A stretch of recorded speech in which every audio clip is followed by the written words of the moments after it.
Kilza, eu queria começar com uma provocaçãozinha.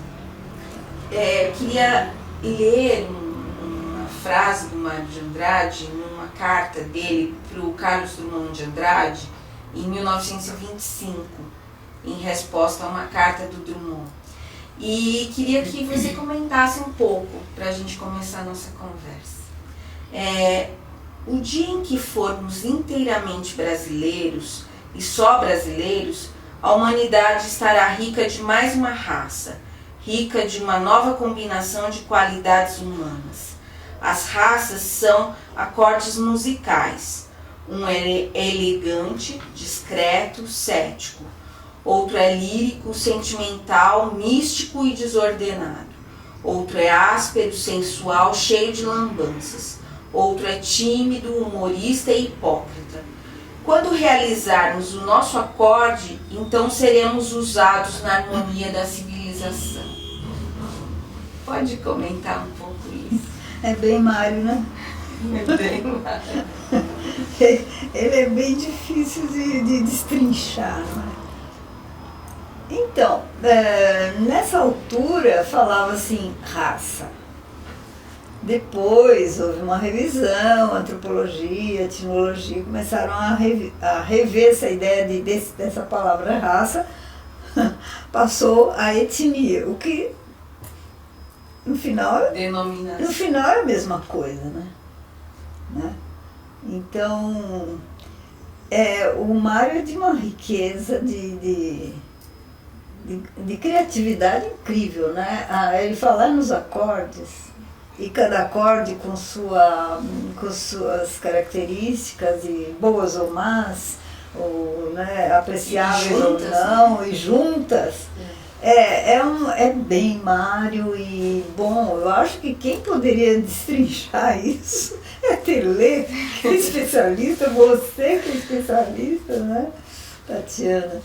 Eu não sei, eu acho que para mim nada em Mário me surpreende. Eu comecei a ler Mário de Andrade aos 20 anos, mas eu não tinha maturidade para entender tudo aquilo, né?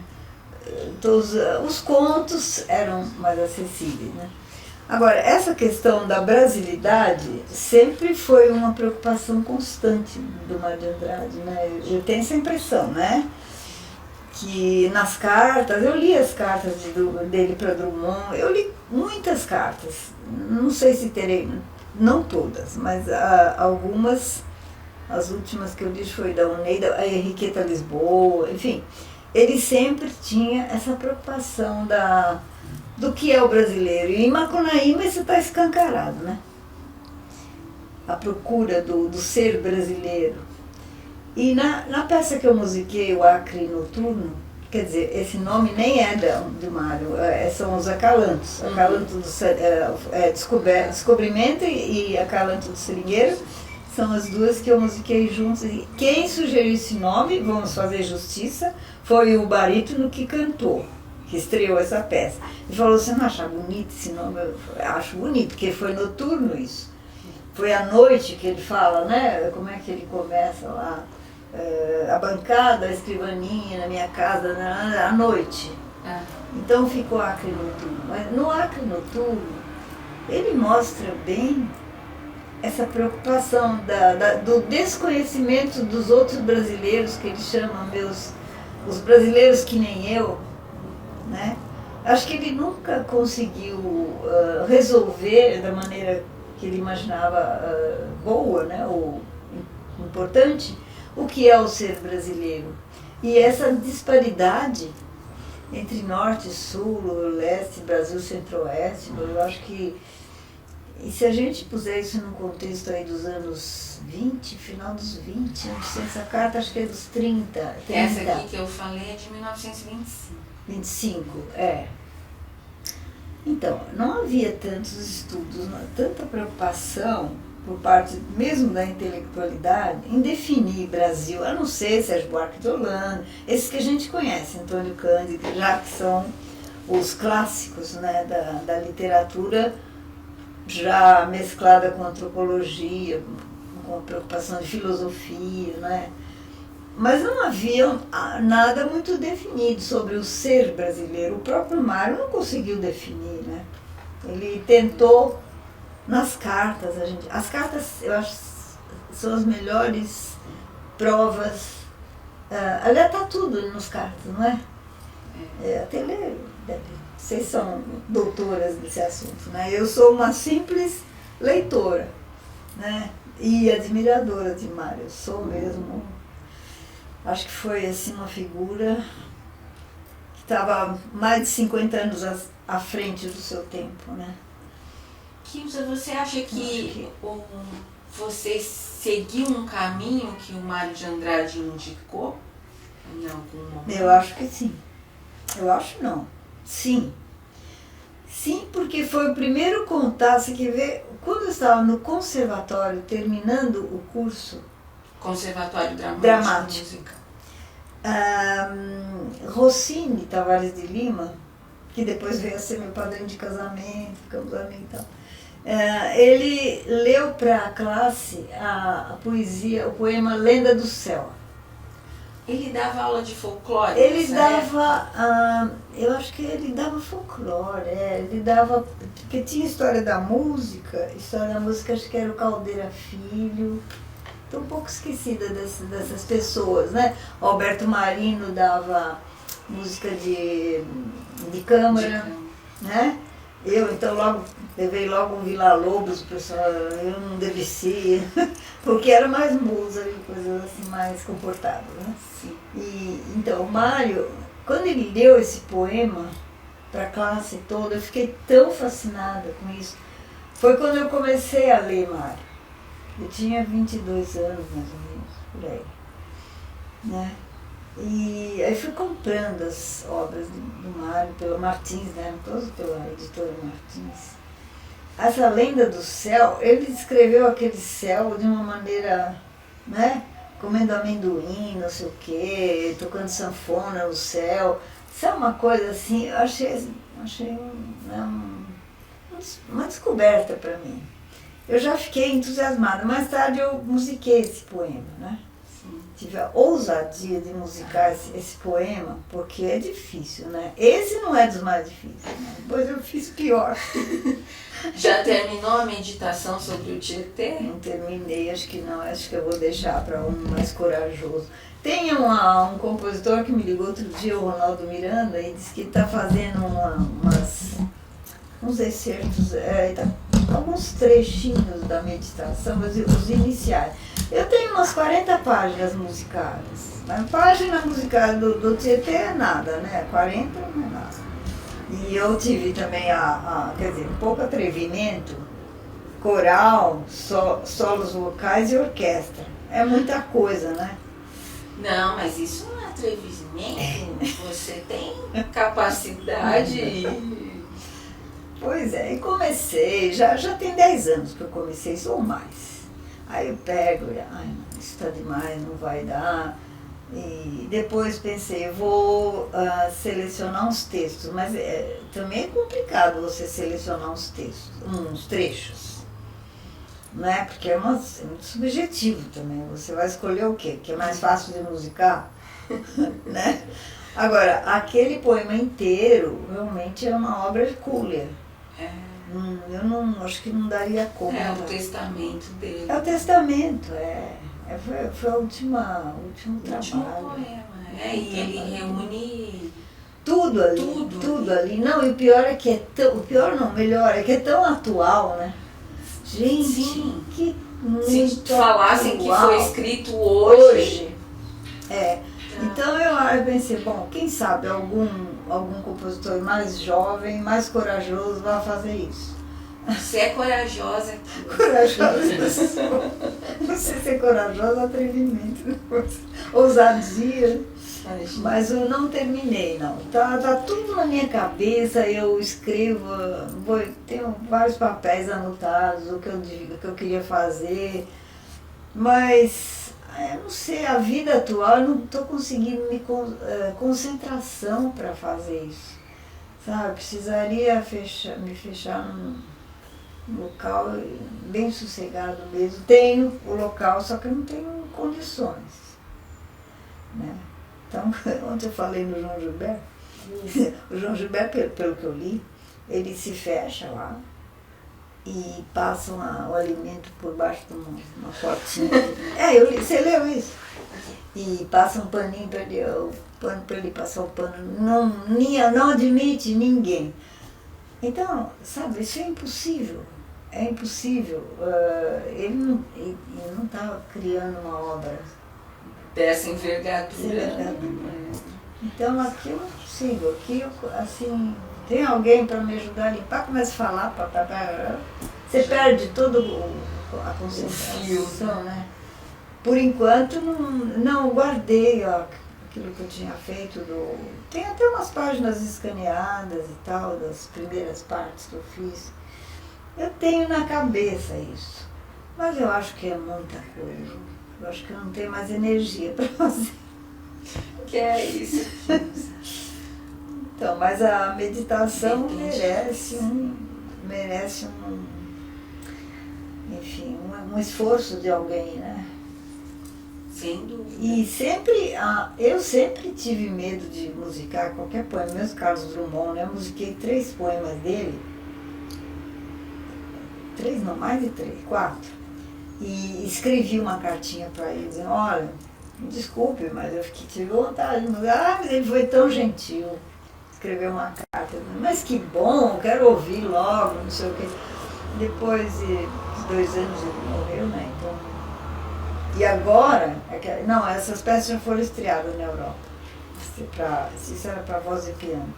Mas depois eu tenho outras para conjunto de violão.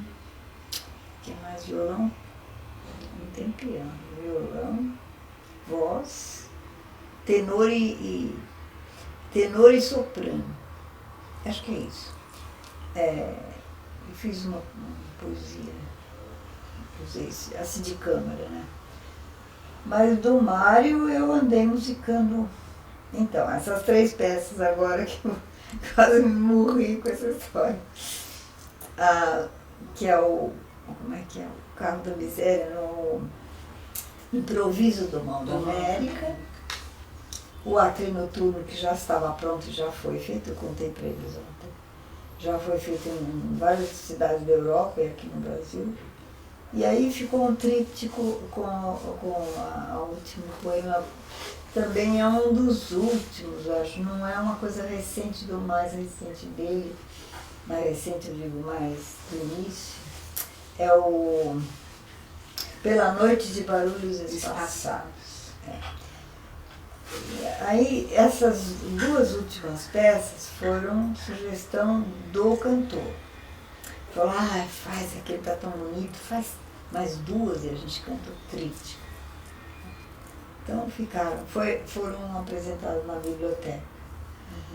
Mas não foi muito feliz, não, porque faltou ensaio, faltou músicos muito bons, todos, com a maior boa vontade de fazer tudo, competentes.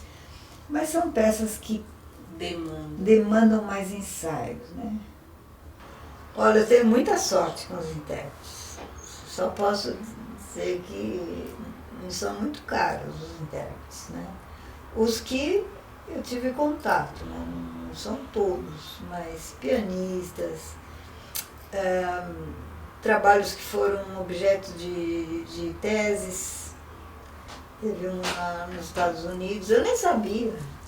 Aí ele me liga, um maestro lá dos Estados Unidos, Herman Murno, e disse, olha, eu fiz a minha tese de doutorado com a sua peça para orquestra, uma suíte para orquestra.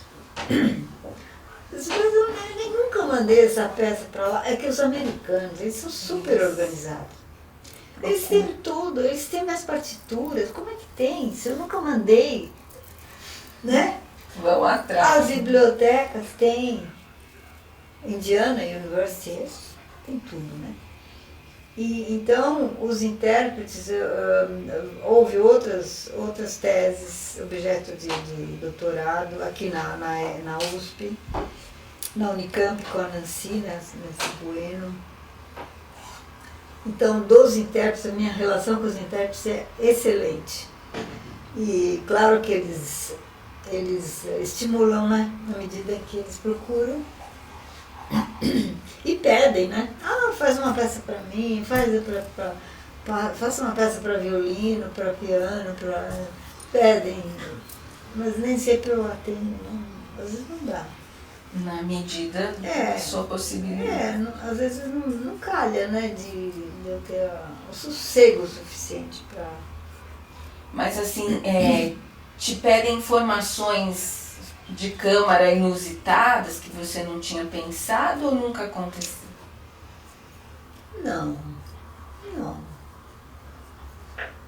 Acho que não me lembro disso não. Eu acho que sempre assim, conjuntos que já existem, ou duos, né? Em geral essa coisa de pôr instrumentos sai da minha cabeça mesmo, né? De misturar os instrumentos, né?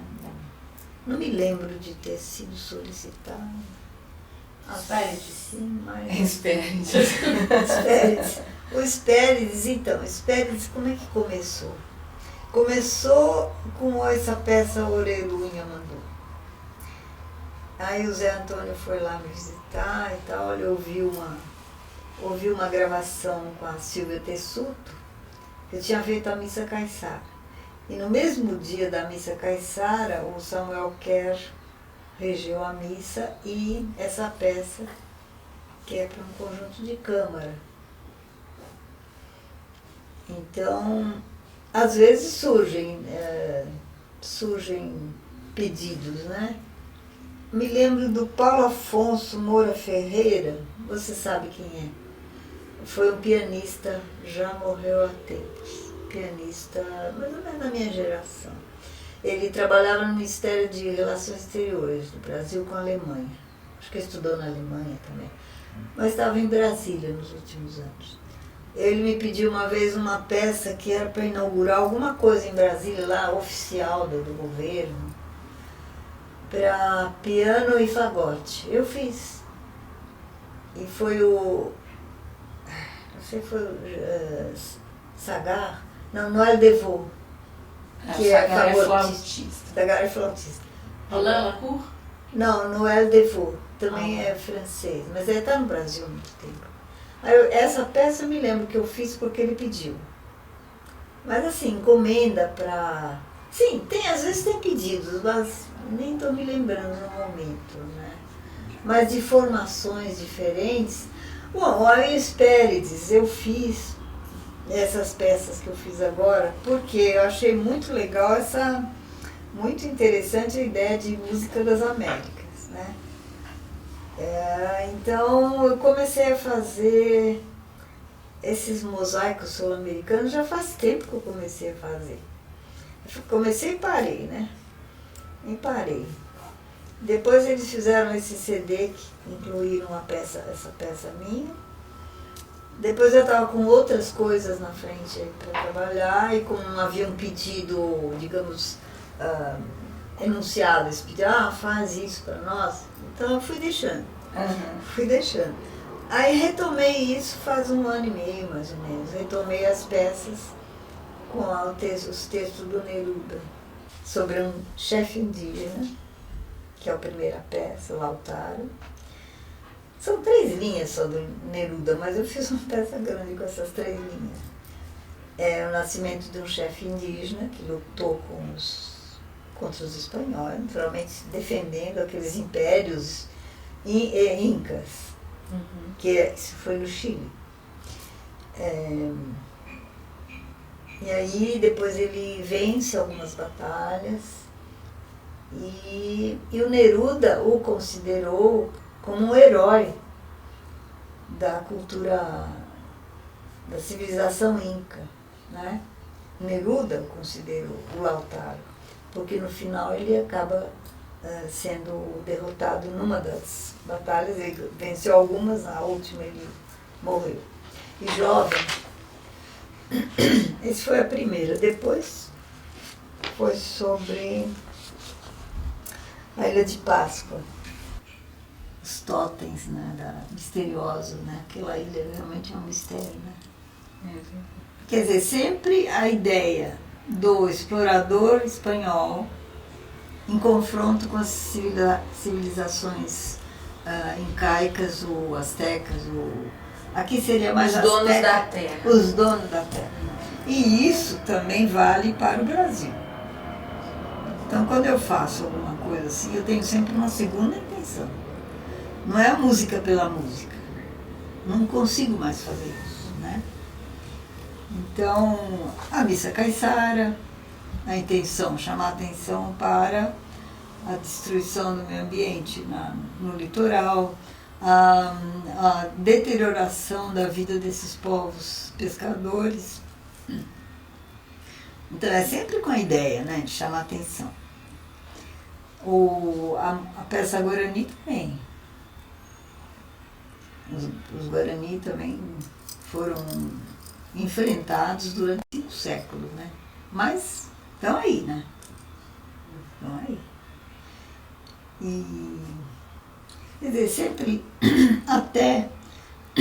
fiz até 2 peças com relação à Tasmânia, tem até uma foto aí na Tasmânia, tirei uma foto lá, aos aborígenes lá,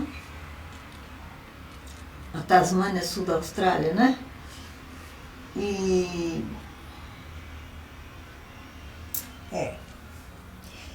mais uma peça sobre uma mulher aborígene australiana também, a Truganini.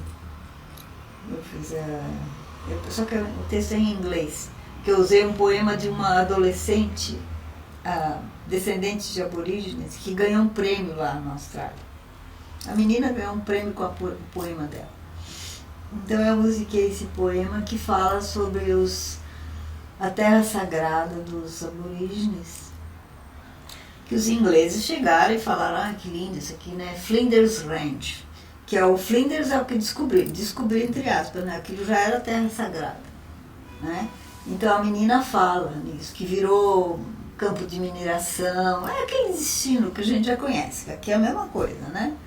Vira campo de mineração. Então eu fiz essa peça, Crying for the Death of Truganini, e uma outra que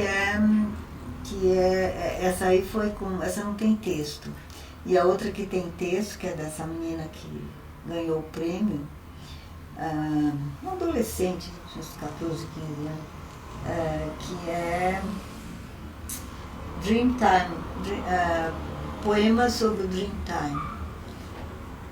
Então, quando ela fala que esse Flinders Range já era uma terra sagrada, mas que foi invadida, que é aquela história. Eles chegam, pensam, terra vazia. Só que já tinha, assim, mais de 150 línguas, grupos linguísticos ali distribuídos, né? Então, Cook, o Tasman, quando chegou na Tasmânia, e até na Nova Zelândia, mas a Nova Zelândia eu não fiz nada lá, porque lá estão os Maori, né?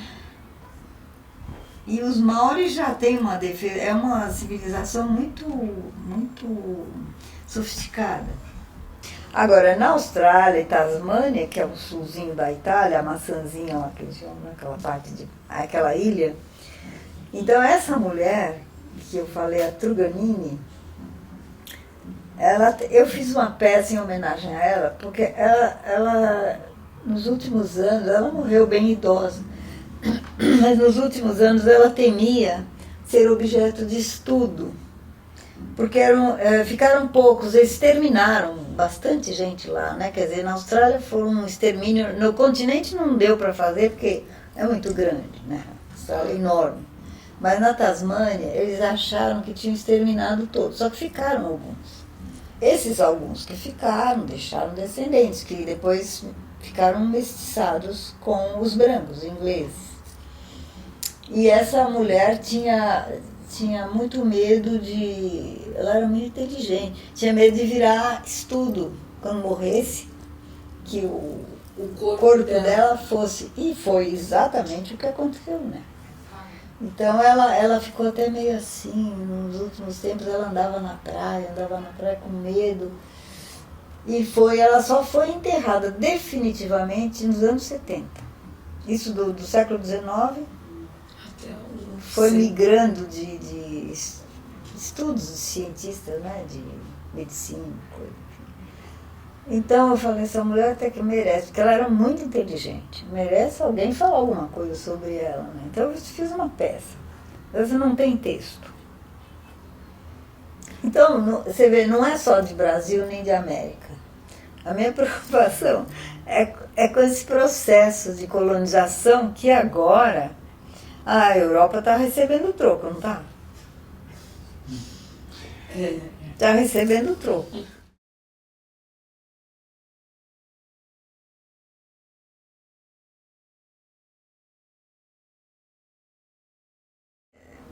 O que eu podia fazer? Eu vim tão maravilhada com aquela cultura que tão diferente da nossa, que eu acho que qualquer pesquisador que chega numa situação dessa tem tem essa sensação da novidade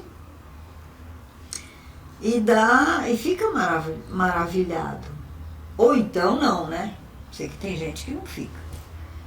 Mas imagina aqueles europeus lá, os alemães, von den Stein, Grinberg, no século XIX, até antes, né, Jean Lery. Como seria, não, a reação deles, os pismácios, esses que vieram nas viagens, porque, falei ontem, nós devemos muito a essa gente, apesar do ângulo, da ótica europeia, né, que não dá para escapar. Que era a ótica deles, Né? não tinha como, né? Tinha Você como. só consegue olhar com o seu próprio olhar para o outro. Né? Então fala-se no eurocentrismo, mas não podia ser diferente, tinha que ser eurocentrista, era o que eles tinham. Numa época em que, qual foi o Papa que mandou verificar como é que declarou que as pessoas eram todas iguais, mas eles tinham dúvidas. Tanto os índios nossos tinham dúvidas quanto a nossa humanidade, no sentido de você, finitude, você morre, o que acontece depois? Eles deixavam a pessoa lá para ver o que acontecia. Aí viam que era igual. Era igual. Morreu, ficou lá quando não matavam ele, né? Para ter ideia do que acontecia. E também os europeus com relação, então, levavam índios para lá, e todo mundo sabe disso, né? Levavam para exibir lá, Paris, as capitais grandes, né? Até que se percebeu que eram pessoas iguais, né? E esse livro do Carrière, eu fui dar uma olhada ontem, ele escreveu um livro a respeito da controvérsia entre Sepúlveda, que era um filósofo cultíssimo, né, e religioso, e o Las Casas, que era um dominicano também muito culto.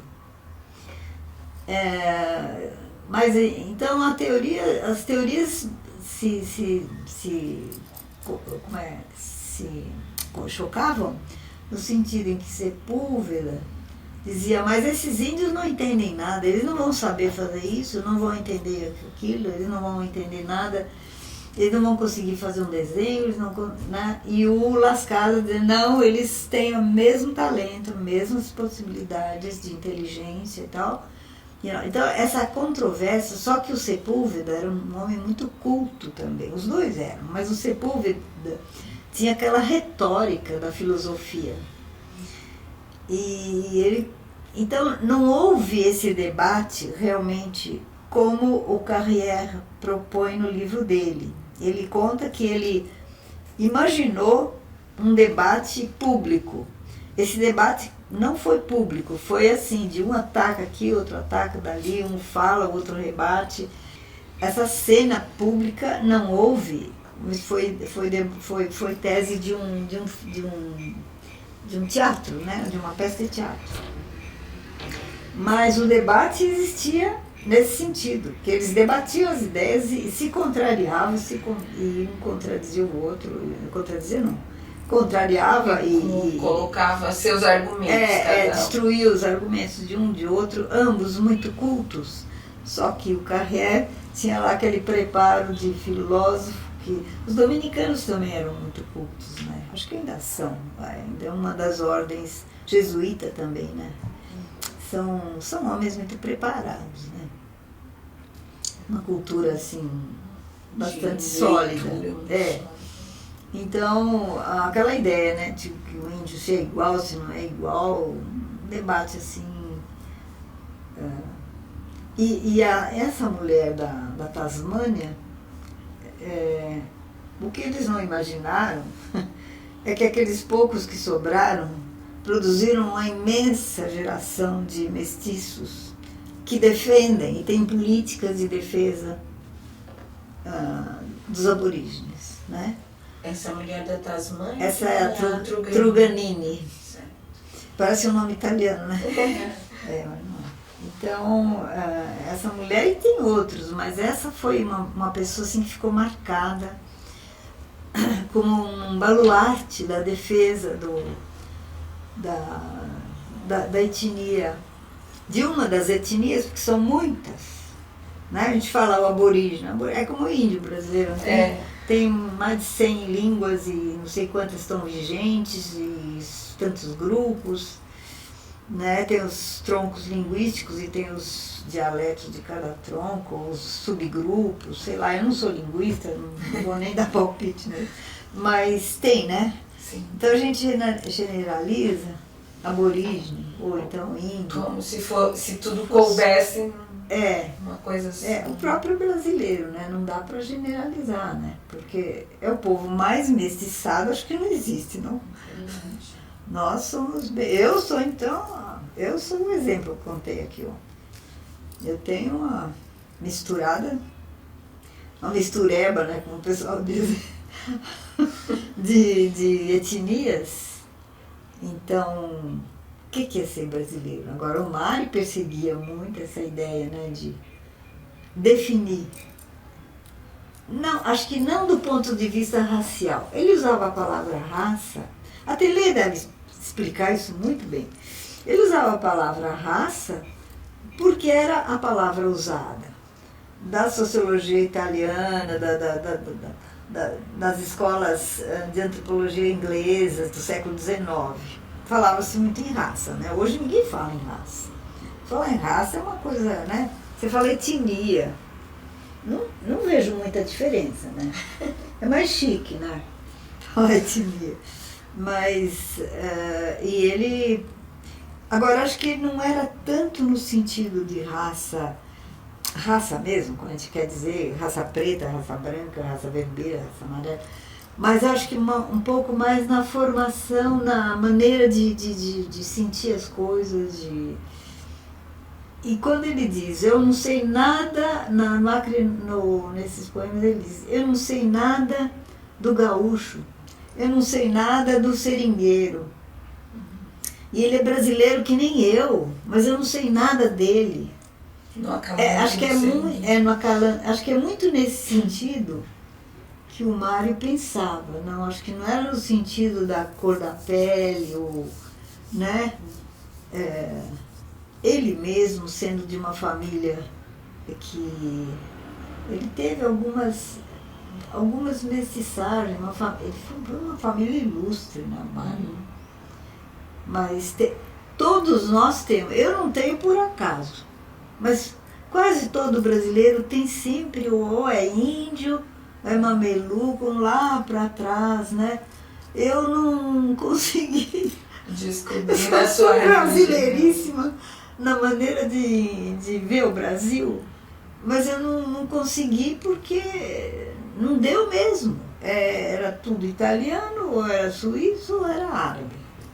Não teve uma raiz que eu dissesse, bom, já as minhas filhas têm.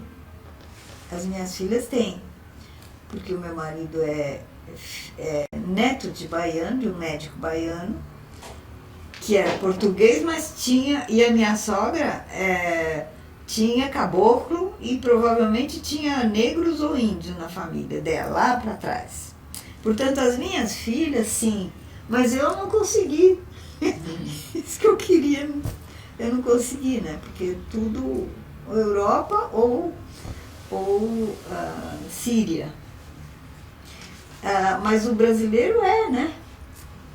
Essa coisa da... Mas eu estou falando em raça, de pele, né? E aí agora nós temos o quê? Temos os teutos, né? Que vieram também logo depois. Os suíços vieram há muito tempo. Os alemães, né? Principalmente no sul, italianos, japoneses, né? E depois tem tudo, né? Tem russo, tem armênio, tem búlgaro. Tá tudo aí. Eu acho muito legal isso. Eu acho maravilha essa mistura. Eu acho, né? Opinião minha. Nas suas obras, você usa, por exemplo, instrumentos indígenas, né? Maracá.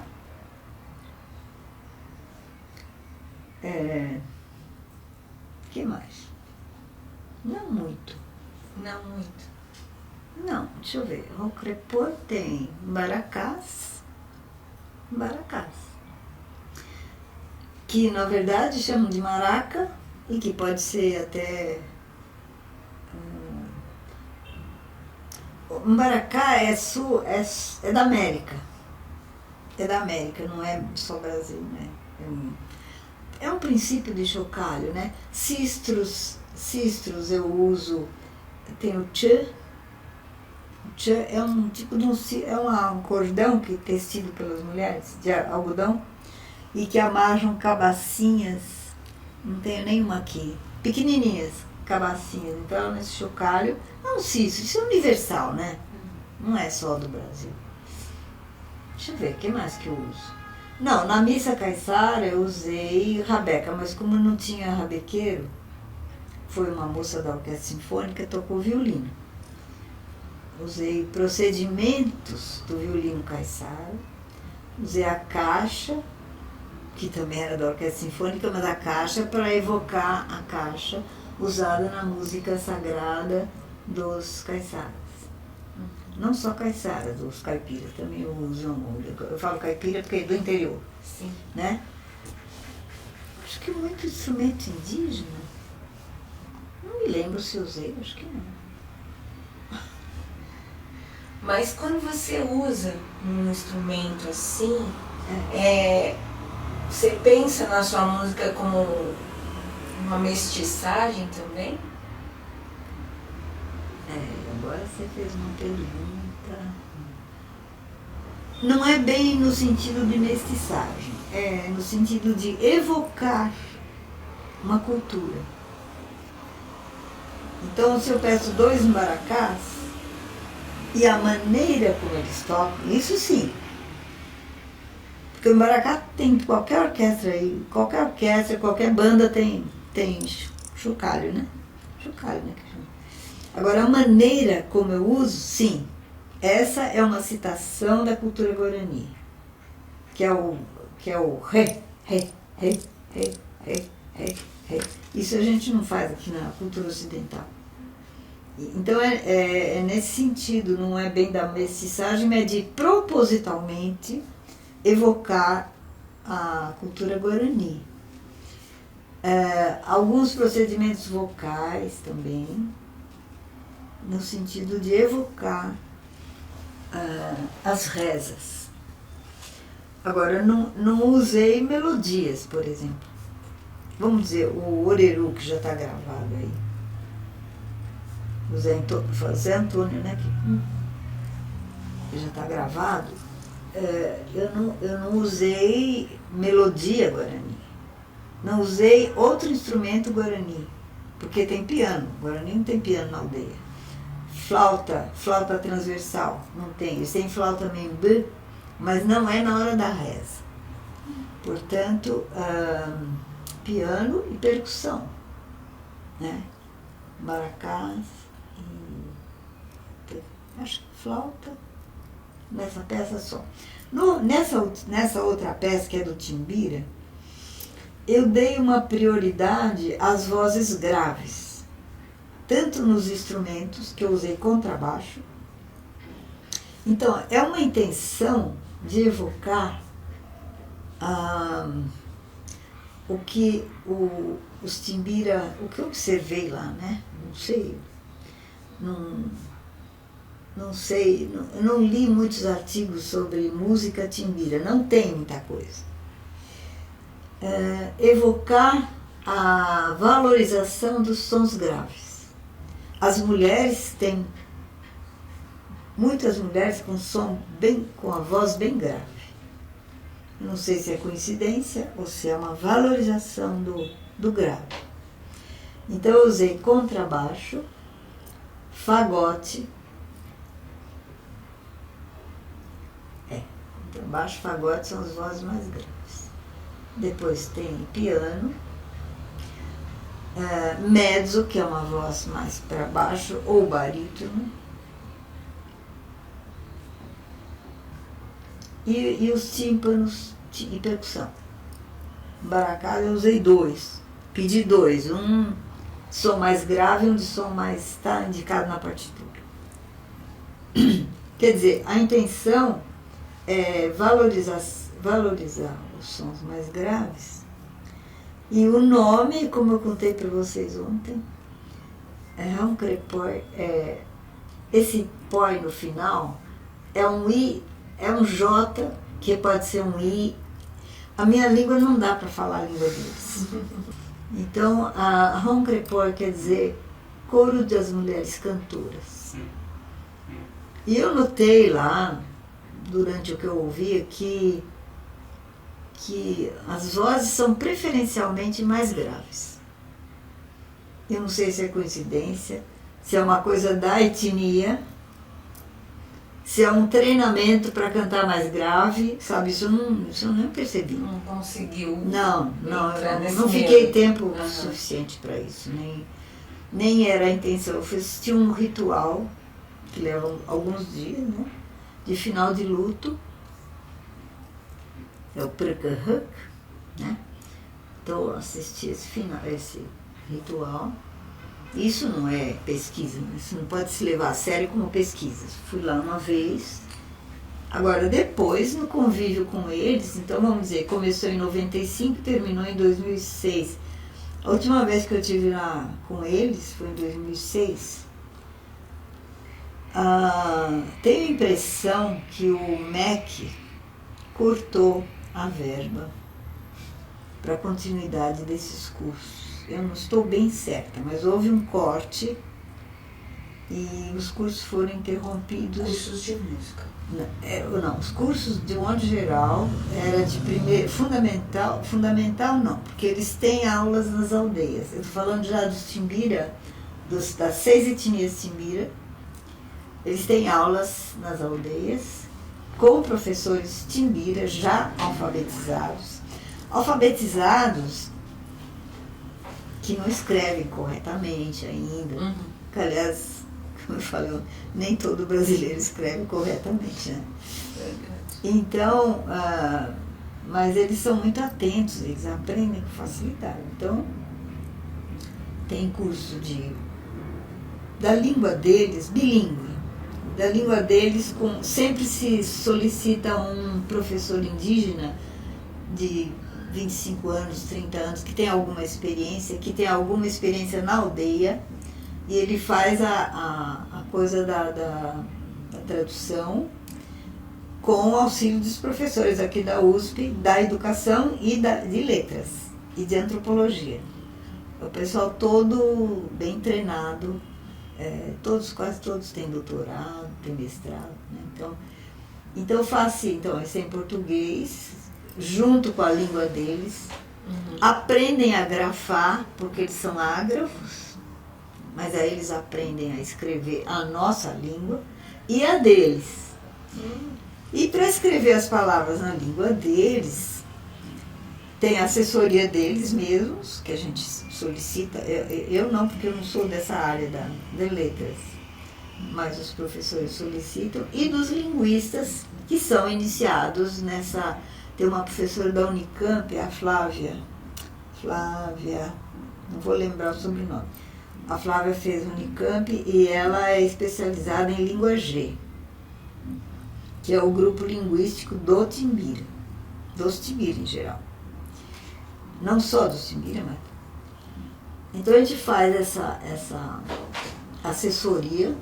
Depois eles têm geografia da região, geografia do Brasil, história da região, história do Brasil, história da política, porque eles sabem melhor do que os brasileiros aqui, nós, comuns aqui, a organização que tem poder judiciário, poder executivo, poder legislativo. Isso os professores explicam, porque eles têm que ter defesas, entendeu? Como cidadãos, porque alguns já têm RG. Agora, eu propus que além dessas disciplinas que eles têm básicas, matemática, é um professor muito bom do Rio de Janeiro. Ele dava matemática de conjuntos, então fazer com jogos, sabe? Os meninos adoraram. As aulas todas, eles gostam muito, são muito conscientes. A única coisa sagrada é o banho do rio. Então, na hora do banho do rio tinha que parar. Sagrado. E o almoço, né? Mas são muito atentos. Eu nunca tive alunos tão concentrados. Estou falando só do que eu conheço muito pouco, porque eu não sou autoridade para falar do Timbira. O meu conhecimento é bem reduzido. Mas do que eu vi, eles têm uma buzina que eles chamam de pedó. Tem variantes, dependendo do grupo, muda um pouquinho a palavra, mas é pedó. Eles têm uma outra buzina comprida, que agora eu não estou me lembrando o nome, com um som um pouco diferente, com madeira e fazem com chifre de boi, coisa que eles têm já acesso ao gado, né? O pessoal da USP levou, nos anos 40, levou muito gado para lá, porque como a caça diminuiu, tal história, você vai desmatando, pecuária, plantação de soja, essas atividades agropecuárias foram empurrando esse pessoal. E aí a caça ficou bem difícil, né? Eu sei que a Vilma Chiara, o Harald Schultz também levaram, aqui da USP, antropólogos levaram bois, enfim, levaram não, porque lá na região tem, né? Claro. Então eles fazem esses instrumentos. Eles têm ocarinas de cabaça. As que eu vi eram todas de madeira, ou cabaça ou madeira trabalhada. Eu não tenho aqui, as minhas estão todas lá em casa. O que mais que eles têm? Esse tchê que eu falei, que é um sistro, né? Sistro é um instrumento da antiguidade, né? Toda a cultura tem. Chacoalho, que mais que eles têm? Os ocarinos, tambor, eu não vi tambor lá, mas não posso dizer. O Melati, que é um antropólogo, nos anos 70 ele publicou um livro que ele fala sobre todos os ritos Timbira. Aliás, foi o meu guia. Seu livro de cabeceira. Sabe por quê? Ele é antropólogo, mas ele não é músico. Mas ele sempre fala, é necessário que algum músico venha fazer um estudo aqui. Aí você falou, sou eu. Aí eu li aquele livro, o livro está todo estragado, tanto a folhear e rabiscar e coisa. É da mesma edição, da Ática, da mesma coleção do meu livro. Agora, não sei de muitos artigos sobre música Timbira, sobre a música, sobre o Timbira tem, né? Mas talvez já tenha. No tempo em que eu escrevi esse artigo, eu não tinha uma bibliografia específica sobre isso. Que você falou que trabalha muito com citações, né, da música. Na composição? Na composição. E você, nesta obra sobre os timbiras que o Spérez gravará, você usou citações ou já transformou tudo? Não usei citação, não. Eu usei palavras que eu expliquei já para o Sandro. Eu não tinha texto, mas eu queria pôr voz, de qualquer maneira. Então eu queria pôr alguém cantando. E foi um negócio assim, sabe, que veio assim, despencou na minha cabeça essa história, né? Eu fui lá em 94, 95 já estava estreando na Bienal essa peça. Então foi uma coisa meio impensada, digamos. Eu não maturei essa peça. Então o que eu fiz? Eu usei umas palavras de animais, de aves. Nomes de animais e aves. De aves, relacionados às metades, as aldeias Timbira, como algumas outras de língua G, são divididas em metades. Elas são circulares. As aldeias, assim, do ponto de vista da arquitetura, elas são circulares. E tem as metades. Tem a metade da chuva, do verão, né? O inverno e verão, mas o inverno é a chuva, né? Não tem inverno. É a chuva e verão. Então, as metades, cada metade está relacionada. Então, a estação seca, a estação chuvosa, está relacionada a metades que têm nomes determinados. Aí é muito sofisticado o negócio, que tem parentescos ligados, e aí tem toda essa coisa do parentesco, e estão ligados a animais que são, digamos, tipo assim, de animais totêmicos para eles, né? Não é bem totêmico naquele sentido que a gente conhece, mas animais relacionados com aquela metade. Os outros animais e aves relacionados com a outra metade.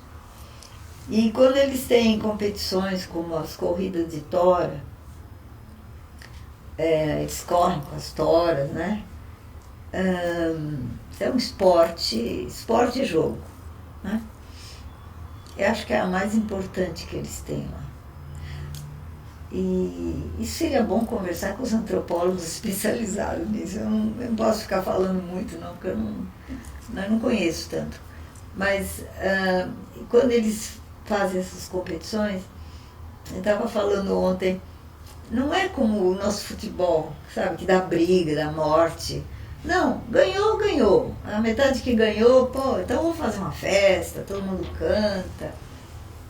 Não é, a metade, a oposição não tem o sentido de adversário.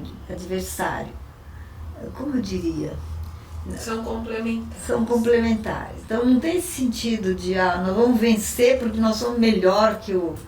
Né? É bom vencer, que daí, depois desse contato inicial, eu passei a trabalhar com eles já em sala de aula, mas na mata, né? Sala de aula, pra vocês terem uma ideia,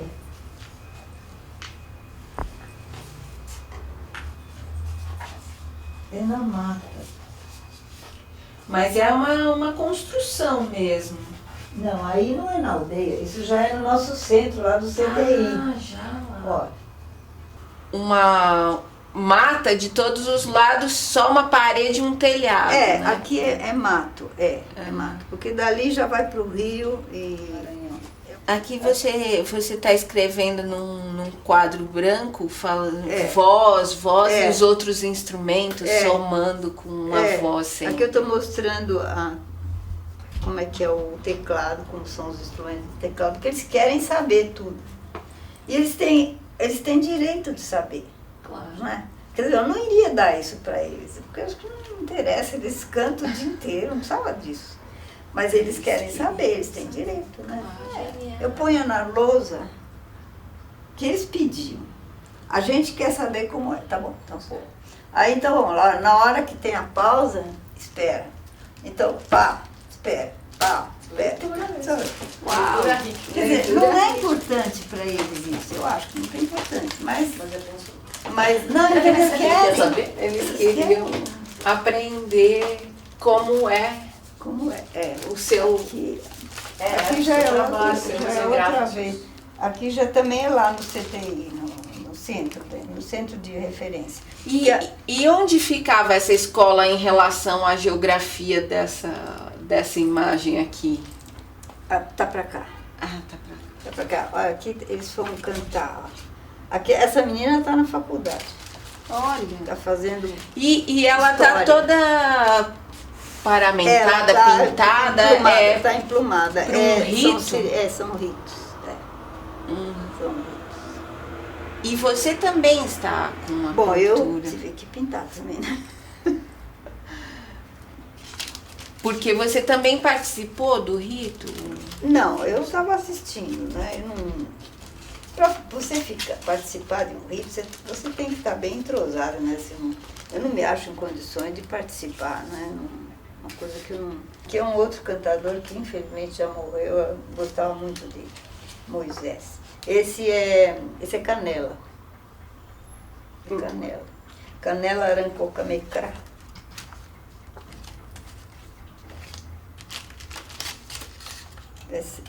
Bom, esse aqui já... Mas esse era como um solista, digamos assim. Eles cantam o tempo inteiro, na aldeia. Lá, eles cantavam para chamar o pessoal na hora da aula. Eles usam a mesma coisa que na aldeia, porque na aldeia é assim. Tem um solista que eu chamei de índios trovadores, porque ele sai, é tão bonito, né? Ele sai cantando em cada casa. É a aldeia circular. Então vai anunciando, vai ter festa, vai não sei o quê, vamos pro pátio. No pátio é que discute todos os assuntos. É o Palácio do Planalto. O Palácio do Planalto dele. Eles discutem os assuntos. Então, Tem alguém, cantam. eles assim, na hora de acordar, tem alguma coisa Então, já especial? acorda de madrugada, porque ele já começa a cantar lá pelas 4. Então, mas tem alguém que, digamos, é o encarregado de acordar? Não é um só, né? Tem vários. Todos cantam. Todos cantam. Eles têm uma versatilidade, uma facilidade para cantar. A impressão que a gente tem é bem impressionista o negócio. Mas, então, é difícil você entender. São culturas sofisticadas no sentido em que elas têm uma engrenagem, se diz, é uma engrenagem que aparentemente é muito simples, mas não é, né? E você só está autorizada a falar se você fica meses e meses ou volta lá.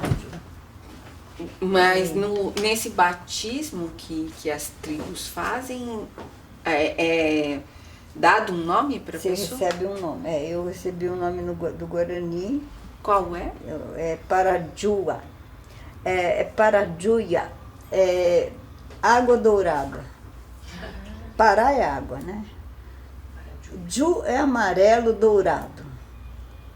Juia é porque a língua guarani é do tronco tupi, mas ela é formada de sufixo, aí só linguista para explicar. Tem sufixos, tem prefixos, né? Então ela é formada, acho que o alemão é um pouco assim, não é? Eu não conheço o alemão, mas também tem, né? Então, agora, o outro nome lá do Timbira que eu recebi é Toitã.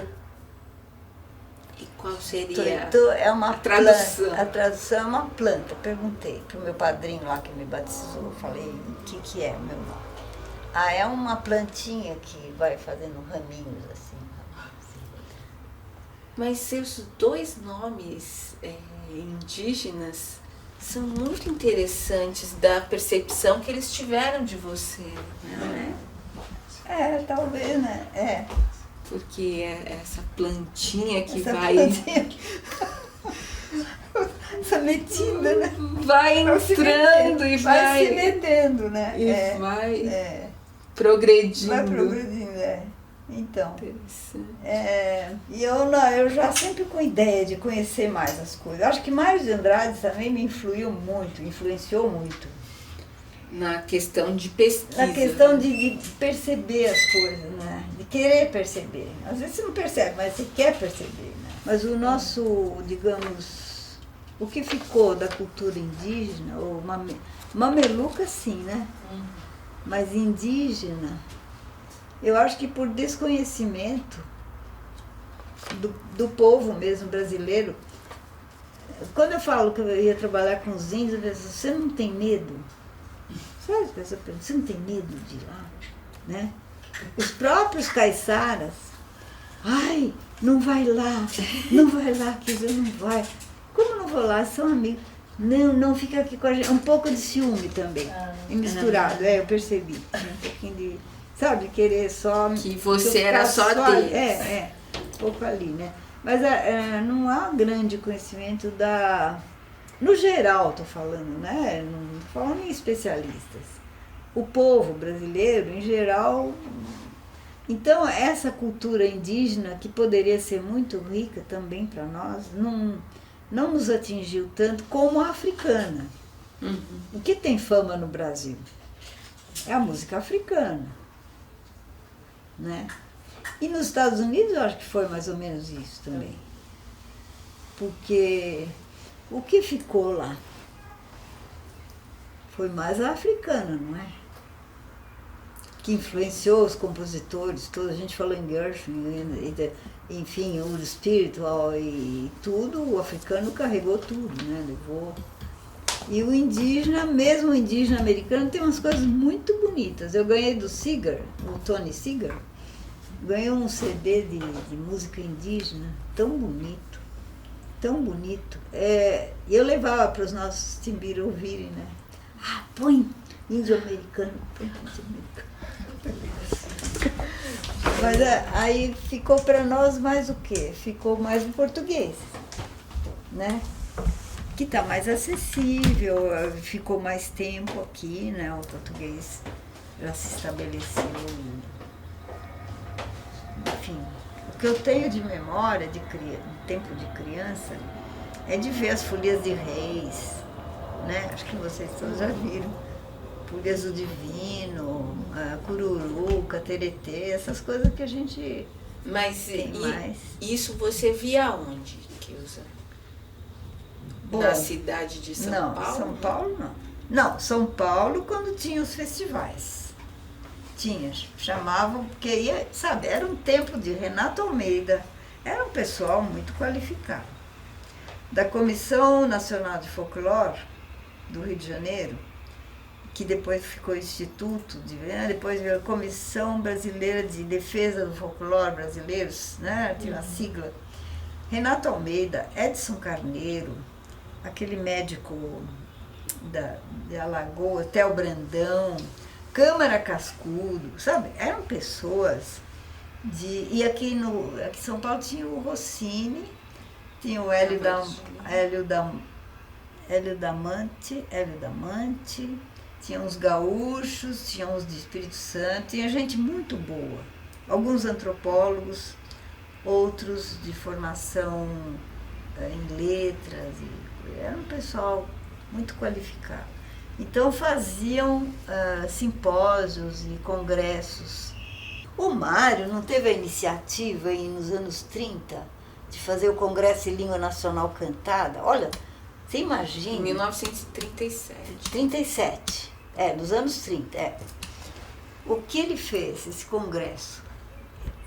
Aí resultou também depois os parques infantis, né, que ele criou. Ele era o diretor do Ele não sei se ele criou ou se ele criou.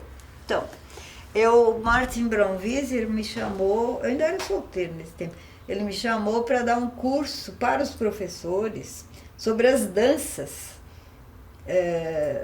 folclóricas, né, que chamavam. Então, dei curso para os professores. Essas iniciativas haviam... Depois, esse negócio degringolou muito, né? Kilza, sobre o projeto que Hespérides tem agora de gravação, primeiro eu gostaria de saber sobre como, para você, essas três peças se juntam. Eu acho que aí foram pensadas algumas peças, né? Que foi a proposta da Rosana e ela me consultou, eu aprovei. Por quê? Primeiro, porque a suíte cantante já tinha sido feita no conservatório por esse grupo e foi muito bem realizada. Eu gostei muito. A suíte cantante. Bom, aí tem um viés que eu falei para vocês, de trabalhos do amor, como o Milanese chamou, trabalhos de amor, que é metalúrgico, é cobrador de ônibus, a catraca, o pintor, qual é o outro, marinheiro, enfim. Ele tinha 13 ofícios, eu só usei 6, né? Então, isso tem esse viés de, vamos dizer, de valorização do trabalhador, mas sem querer, sabe? Sem aquela ideia de protesto, de... Mas sempre chamando atenção. Chamando atenção, é. Eu não tenho essa coisa de fazer protesto. Não. É mais denunciar uma situação, ou mostrar uma situação, nem denunciar, mostrar uma situação. Então, esses textos nem são meus, são do Milanese. Depois, a outra peça, digamos, é a mais festiva, que é o Ronkrepor, que é mas também eu estou evocando uma cultura que não está tão presente na mentalidade dos brasileiros, que é a cultura dos índios de língua G, por acaso esses são Timbira. Mas elas não têm grande relação entre si. Calhou que ficaram assim juntas. A terceira série, que é essa que eu fiz para os Hespérides, tem uma formação especial para os Hespérides, essa sim também tem um viés de América, de colonização da América, e, bom, Poio Neruda já sabe o que é, né? Então, agora, não é bem um panorama, não.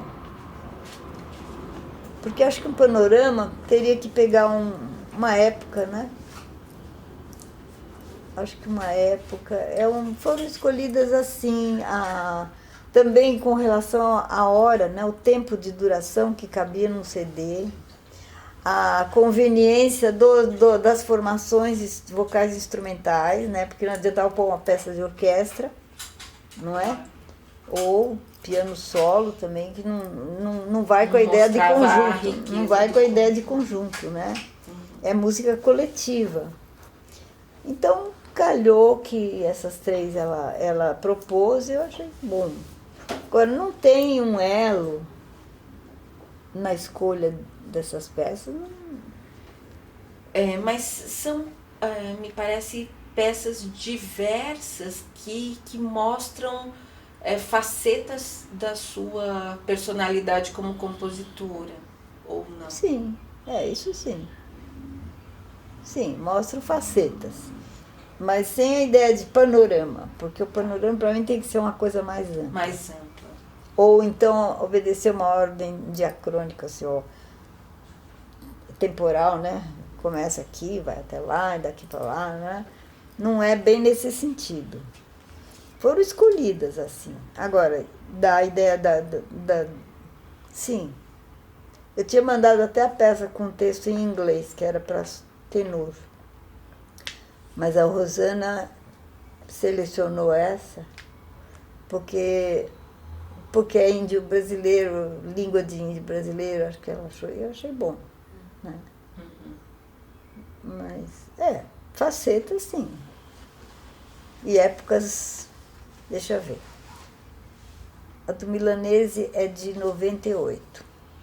Eu dei uma parada, quando eu fui fazer ciências sociais, eu dei uma parada. Eu não compôs? Não. Comecei você começa a ler Engels, começa Max Weber, não sei o que mais. Eu estou escrevendo para uma elite intelectual que não é aquela bobagem. Bobagem. Bom, e também não tinha muito tempo, né? Então eu dei uma parada e daí tive que assumir lá a Secretaria de Cultura lá em São Sebastião, um terror, não tinha tempo para nada. Em 98 eu me livrei desse negócio da secretaria, eu saí, né? Eu saí, o prefeito pediu para todos entregarem os cargos, que ele queria fazer uma reformulação. Eu achei ótimo, porque eu não estava querendo. Não, eu não sei fazer política. Você tem que fazer política. Eu pensei que fosse fazer política cultural, mas quando eu percebi que não era, né, eu fiz algumas coisas lá, fiz umas jornadas de música de câmara, fiz umas coisas. Bom, aí eu comecei. Essa peça foi quase que uma estreia. É a suíte cantante.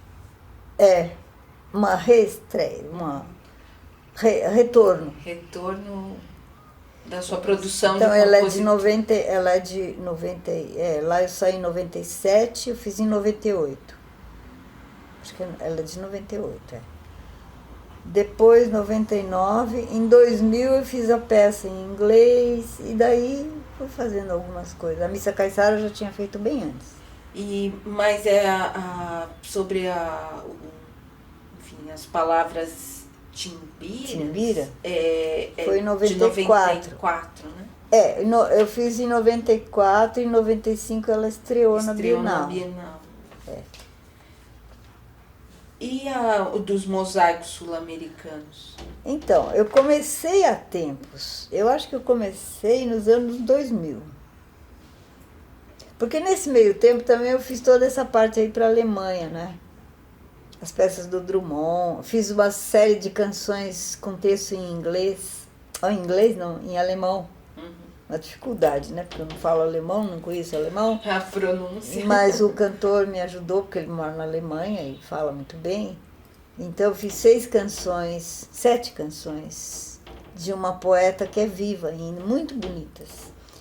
Que foi em 2001, foi levado lá em algumas cidades da Alemanha, da Europa. Eu fiz isso, já foi em 2001, 2002 já fiz o Drummond, 2003 foi o Acre Noturno, né? E aí, nesse meio tempo, eu estava mexendo com a meditação do Tietê, mas meio desencorajada, né? Mas quando você considerou que os mosaicos sul-americanos estavam prontos? Eu considerei nesse ano. Agora, de 2015. Foi no primeiro semestre que eu fiz uma revisão neles todos, que as peças já estavam meio começadas, meio... Acho que uma eu tinha até mandado para o Hesperides, uma delas, a primeira. Aí eu refiz tudo. Fiz uma revisão, né? Não é refiz, fiz uma revisão e vi a conveniência de instrumentos e nem sabia se o Hesperides ia fazer ou não. Mas eu falei, mas eu fiz para eles, né? A formação, né?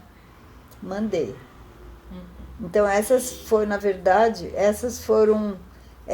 e as peças do Mário, essas 2 últimas que eu fiz, foram as últimas coisas que eu fiz. Depois eu tinha começado uns vocalizes para voz e piano, mas isso eu sofri um baque com esse negócio, por quê? Em maio eu peguei todas essas eram 5 peças vocalizes. Eu tenho medo que tenha caído num cesto, eu tenho um cesto grande dos Timbira, que me traz um monte de cesto e tal, que eu tenho medo que tenha caído nesse cesto, e como as minhas auxiliares não têm a menor curiosidade para ler coisa nenhuma, estava aguardando para ir para o Xerox, porque eu só faço manuscrito, eu não sei fazer composição do computador, eu não aprendi e não vou aprender mais, né? Porque o tempo que eu vou perder para... Eu sou meio cabeça dura para essas coisas. O tempo que eu vou perder, eu já faço outra coisa. É, claro, não vale a pena para você. Então estava lá, para o Xerox. Eu tenho medo que tenha caído nessa cesta, e se caiu nessa cesta, foi para o lixo, certamente. Aí eu passei assim um dia completamente... assim, arrasada. No dia seguinte, amanheci, doía o corpo inteiro. Depois eu pensei, bem, não vai adiantar. Se foi pro lixo, já foi, e eu não tenho nenhuma cópia disso. Eu ainda mandei até os rascunhos, estava tudo junto, rascunho, texto explicativo, tudo. Pôs tudo junto. O lixeiro que achou isso tá feito, não. E nada, isso foi para desquintura. Aí eu me lembrei que eu tinha dado para esses cantores, esse cantor e pianista da Alemanha, eu tinha dado uma primeira versão para ele, uma primeira versão, mas não estava com esse acabamento que eu fiz agora. Aí telefonei, ele falou, tenho isso aí, eu escaneei tudo. Só que aí, sem a revisão, né? Eu tinha ampliado, assim, então, enfim. Mas é uma coisa tão cretina falar uma coisa dessa. É coisas da vida, né? Que eu acho que não... Eu já olhei tudo, lá em casa não tá. Terá ido pro lixo. Então foi as últimas coisas que eu fiz. Você tem preocupação, quando um texto não é em português, você tem uma preocupação maior com a sonoridade dessa outra língua, ou você se liga na sonoridade que aquele som traz, que aquela língua tem? É uma pergunta bem interessante a sua. Fico também apegada à sonoridade, porque é uma sonoridade diferente da nossa língua, né? Mas eu tive a intenção de jogar essas palavras, não é um texto, eu expliquei para vocês ontem, não é um texto. Como é um povo ágrafo, eles não têm texto escrito. Eles têm textos que antropólogos e linguistas teriam feito. Isso sim, os mitos. Todos os mitos já estão contados na língua deles. E os linguistas já têm essas traduções. Mas eu não ia fazer um texto de um mito que leva 2, 3 páginas. Não tinha muito sentido fazer isso. Então eu falei nas metades das aldeias, então eu joguei algumas palavras, da metade A e da metade B. Estou falando A e B, não é assim que eles chamam. Coirum Pequetê, Hararam Pequetê. São 2 metades. Então eu joguei aqui, aí eu dei para o cantor lá, isso aqui é raposa, isso aqui é gavião. Eu joguei as palavras. Elas têm um sentido sonoro, tem um valor, e tem um valor semântico para quem conhece a língua, né? Mas a intenção foi mais jogar com as palavras e mostrar que as 2 metades se entendem.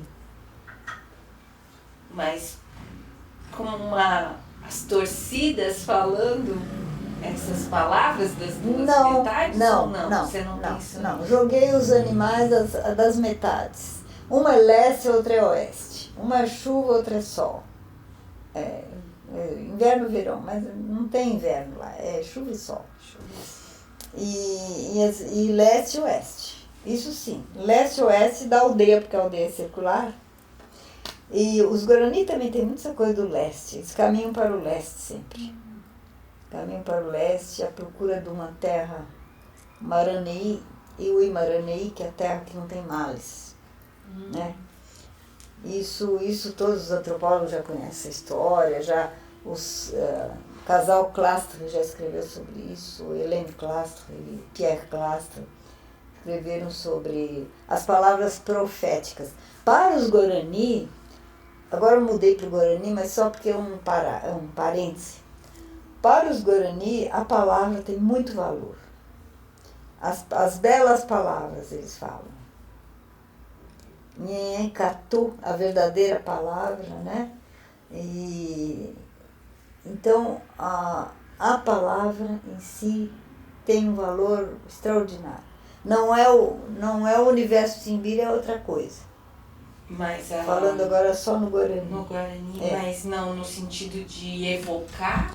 Os discursos Guarani, quando eles estão fumando lá e rezando, os discursos são incríveis, porque eles têm uma retórica e eles têm uma linguagem gestual que eles caminham junto com o discurso. Né? Então a palavra é importantíssima para o Guarani. Em geral, todos os grupos Guarani, são vários subgrupos, né? Eu trabalho mais com os Mbiá e Tiripá. A palavra profética. A palavra é muito importante, eles falam as belas palavras. Então, há uma bibliografia muito vasta sobre isso, de antropólogos, de linguistas, inclusive da América do Sul, né? De argentinos, de paraguaios. Então, há uma valorização muito grande da palavra. E os discursos dos pajés, que conduzem as rezas, são feitos também com uma expressão, uma linguagem gestual que vai acompanhando essa palavra com muita ênfase, uma retórica, variações na entonação da voz. Então, a palavra é importantíssima para o Guarani. Isso já está para lá de comentado na bibliografia, já tratou muito disso, a bibliografia sobre os povos Guarani, desde o Montoya, né? Desde aqueles primeiros que tiveram contato com os povos. Os Guaranis, que a gente sabe, assim, também não estou meio esquecida desse assunto, mas teriam vindo da região do Guaias, onde eu morei em Guayaquil, por ali, e vindo através dos Andes, atravessado os Andes. Há umas teorias sobre isso. Eu não sei, não sou autoridade nesse assunto para discutir. Mas há testemunhos de alemães que tiveram aqui, Schmiedel, tiveram aqui no século XVI, e falam sobre isso. Tem um padre também, o padre Franz Miller, acho que é Miller, que estudou um pouco da música dos Guarani. Então eles comentam essa coisa do Guarani caminhando para leste. Então a palavra. Agora, eu estou falando no Guarani, não estou falando no Timbira, né? Timbira é outra coisa. Os Guaranis são muito espiritualizados, eles são, como eu diria, tímidos, tem um certo misticismo, aquela coisa do pensar muito para falar. Não são falastrões como eu sou. Eu queria te perguntar um pouco, que você falasse um pouco sobre Guarnieri e Guerra Peixe na sua formação como compositor. Sim. Bom, composição somente Guarnieri, porque eu não tive outra orientação, que foi de quando começou o curso no conservatório. Era um curso de 54, então com 22 anos eu me inscrevi lá. E esse curso foi patrocinado pela comissão do Quarto Centenário. Então, acho que foram escolhidos, eu não me lembro se 6, era eu, mulher, e tinha mais 5, acho que eram mais 5 rapazes. Aqueles que eu falei, Ives Rudiner Schmidt, Sérgio Vasconcelos, Nilson Lombardi. Está me ocorrendo, não está me ocorrendo agora. Bom, e Oswaldo já era aluno. E Almeida Prado veio depois, Antônio Ribeiro veio depois, são mais jovens, né? Bom, aí eu só estudei com Camargo Guarnieri, contraponto e composição. Evidentemente, todos sabem que Guarnieri rezava pela cartilha de Mário de Andrade. E eu também, para mim era o prato perfeito, porque eu já estava lendo Mário e já estava gostando muito do Mário, de tudo. Agora, então, você falou Camargo Guarnieri. Estudei só com Guarnieri, tive a chance, eu contei para eles ontem, teria tido chance de ir para Buenos Aires num curso muito bom, com o Luigi Nono, com o Varese, com o pessoal Rinasteira, mas tive um acidente na minha vida que não me permitiu ir, né? Então, questões políticas que Não, o meu prédio que desabou e caiu, morreu todo mundo lá e nós estávamos mudando. Esse lance eu já contei para muita gente, mas tem gente que ainda não sabe. Eu não tinha condições de largar minhas filhas pequenas para ir para Buenos Aires. Foi uma pena. Que eles tinham um laboratório de música eletroacústica já em Buenos Aires, nessa altura. 66, hein? 66. Aí na mesma altura eu ganhei a bolsa da Fundação Gulbenkian. E a Gulbenkian me esperou 3 anos, até eu me refazer da chumbada que eu levei, né? E quando foi em 70, a Fundação Gulbenkian mandou uma carta dizendo, olha, agora você tem que resolver. Entendemos o problema, mas tem que resolver se vem ou não vem. Aí eu achei melhor ir, né? Então, quer dizer, não era composição, era etnomusicologia, que não existia em Portugal como disciplina. Aí eu escrevi para o Lopes Graça.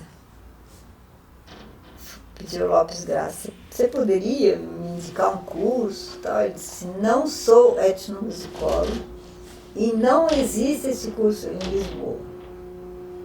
Então eu fui fazer pesquisa nas aldeias. Voltando à composição, Guerra Peixe foi meu companheiro de pesquisas no litoral de São Paulo, com a equipe. Quer dizer, então é o vento de lá que responde aqui, é uma ventania. Atrapalha? Senão eu fecho lá. Então, Guerra e eu éramos encarregados de uma... Foi um levantamento do folclore usava. Encarregados? Da música. Quem? Da música. Mas por quê? Pelo coordenador, que era Rossini Tavares de Lima. Porque nesse tempo ainda tinha o conservatório, o Rossini estava no conservatório. E o conservatório mantinha um centro de pesquisas Mário de Andrade, com todo aquele instrumental que depois foi parar no Centro Cultural São Paulo. Estava no conservatório, esse material. Então, o Rossini foi um grande divulgador do Mário, para os alunos lá, né? Então tinha gente da literatura, da poesia, um pouco das danças, de coreografia, enfim. Não tinha sociólogo nem antropólogo, eu nem tinha feito antropologia nesse tempo. E Guerra Peixe e eu fomos cuidar da música. Registrar, comentar, transcrever, né?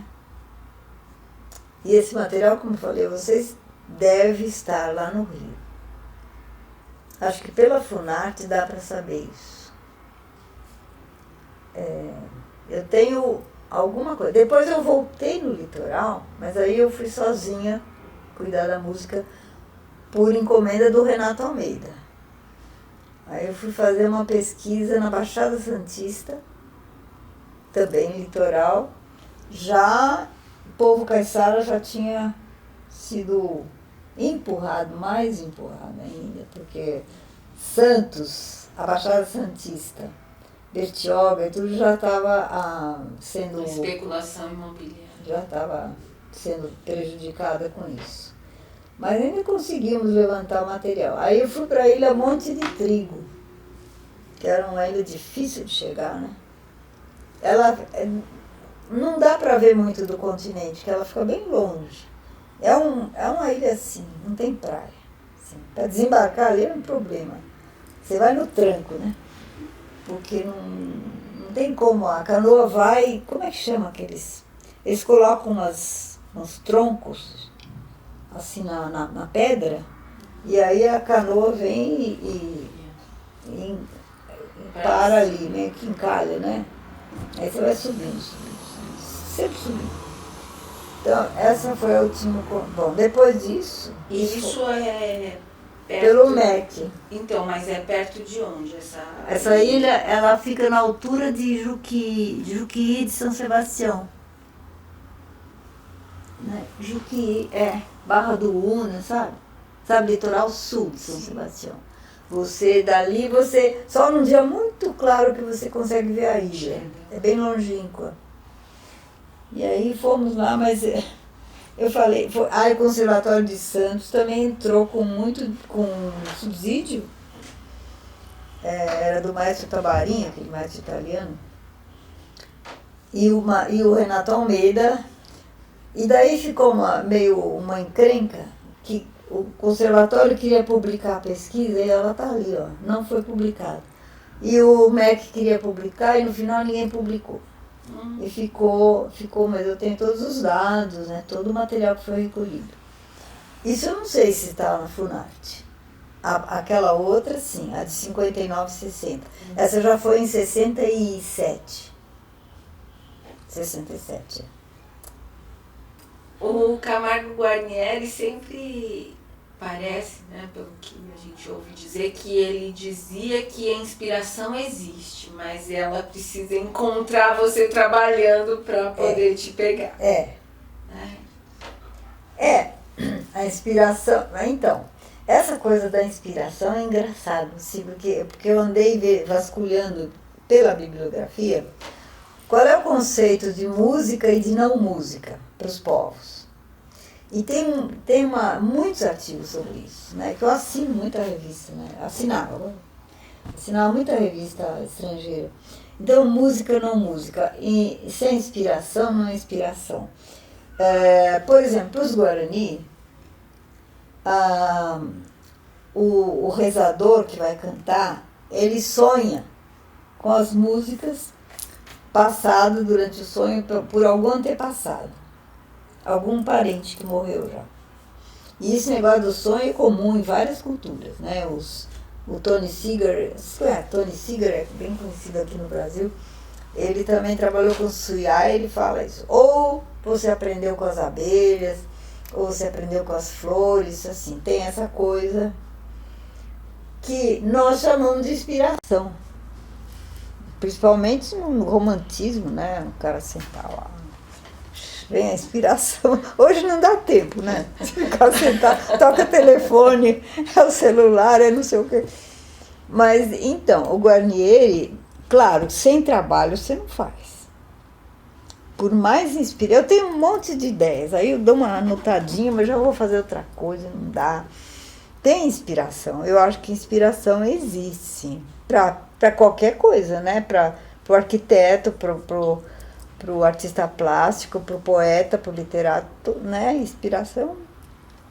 Agora, a inspiração associada a uma concentração e a uma disposição de trabalhar, é isso que dá certo, né? E que eu não sou grande coisa nessa parte. Porque eu estou fazendo uma coisa, estou pensando na outra, que eu podia fazer isso aqui, podia fazer aquele lá. Então, e eu levava a bronca, assim, do Guarnieri. Porque eu já estava trabalhando lá com os pescadores, e ele falava que tem que ficar com o pescador, tem que trabalhar, né? Mas ele tem razão, tinha razão, né?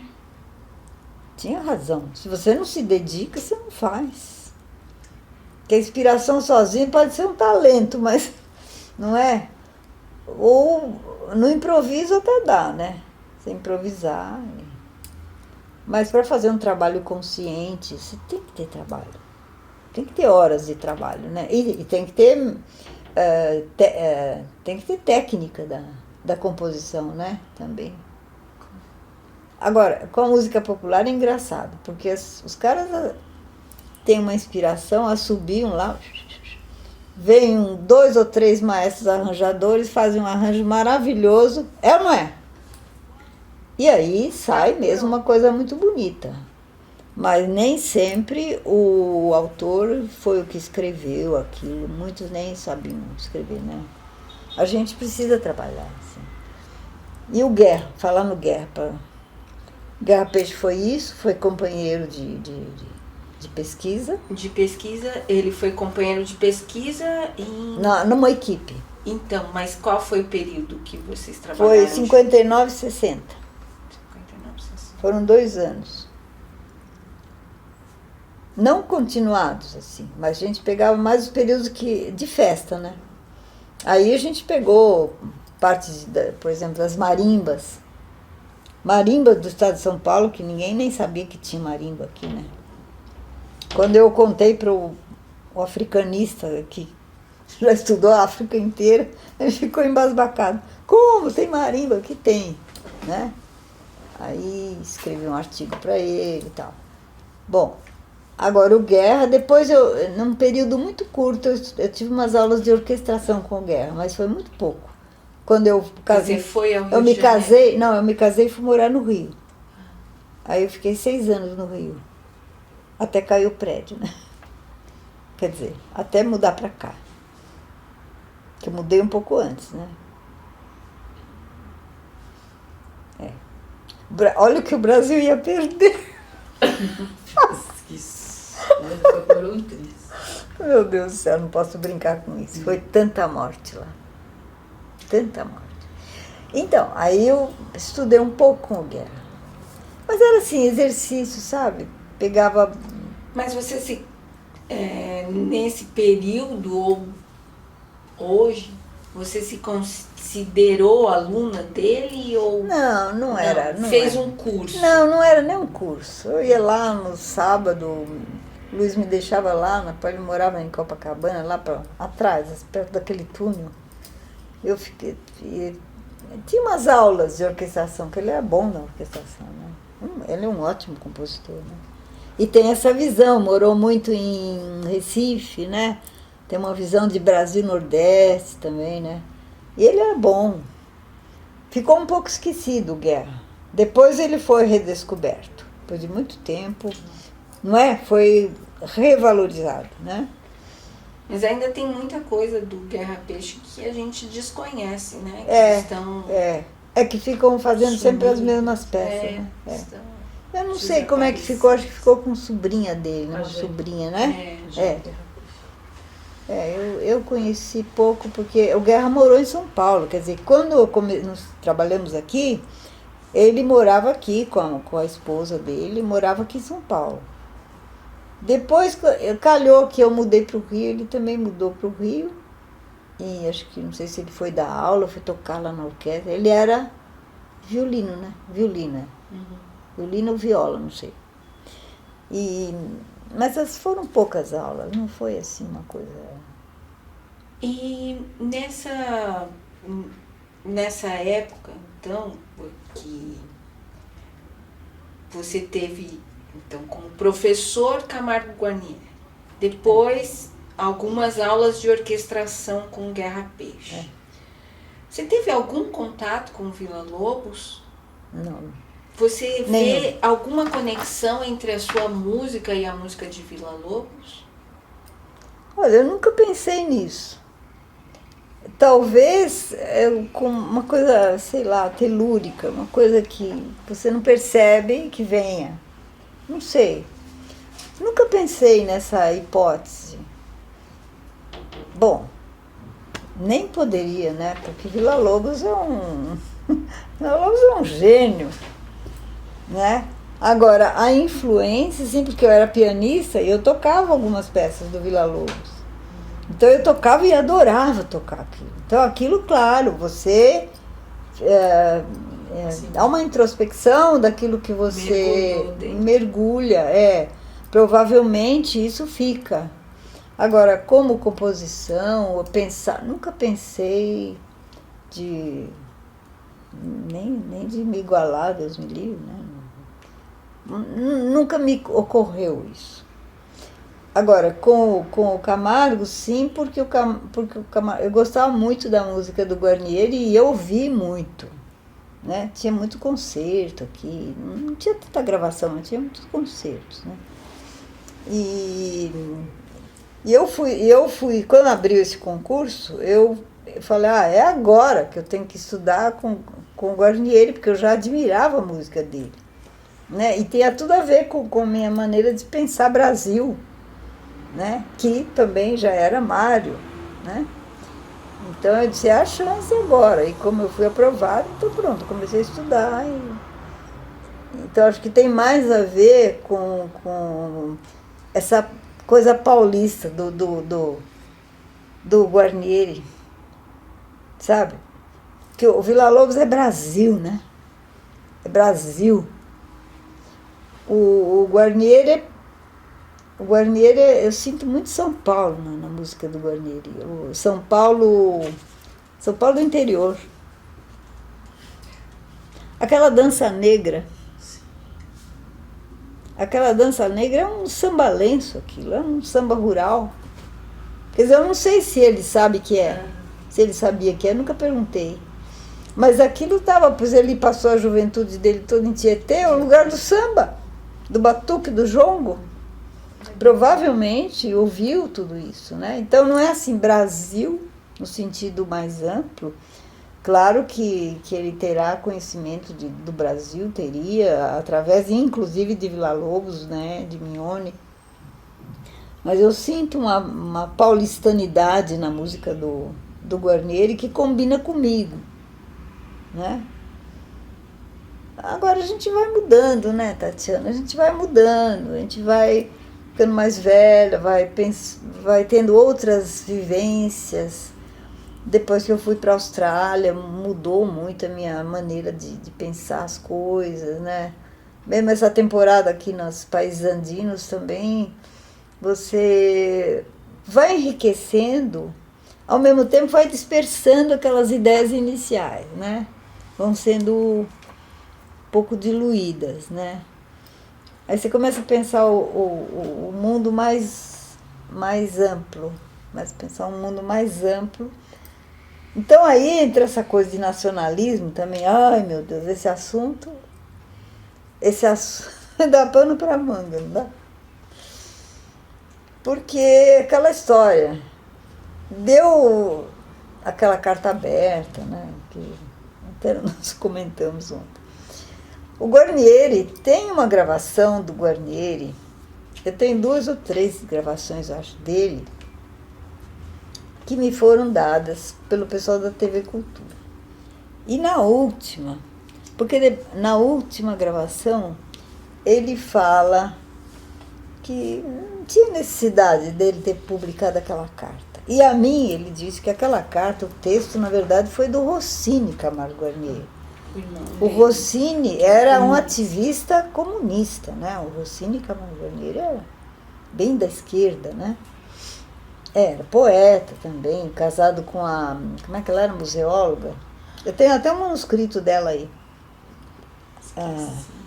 Ai, meu Deus.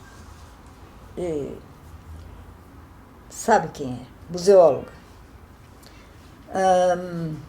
Então, ele falou, aquela carta também não precisava ter sido. Sabe, no calor da hora, a gente escreve, publica... Mas ele estava um pouco indignado com a história com o Kohlreuter, apesar de ter sido muito amigo do Kohlreuter. Acho que foram amigos sempre. Essa coisa que fica aquela claque de um lado e de outro, né? Botando fogo, lenha na fogueira. Então aí surge o Kohlreuter, aí surge toda aquela equipe, né? Tinha a Catunda, tinha o Santoro,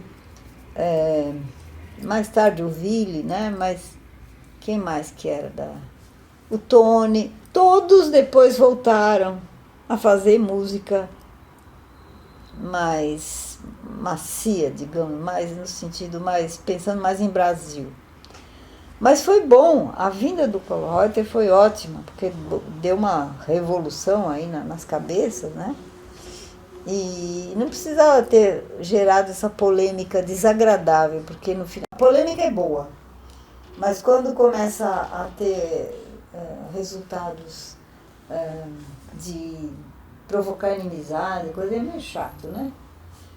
Então, acho que foi útil a vinda do Kohlreuter. Ele veio com ideias da Europa, que aqui no Brasil tudo vem com atraso, a gente já sabe disso.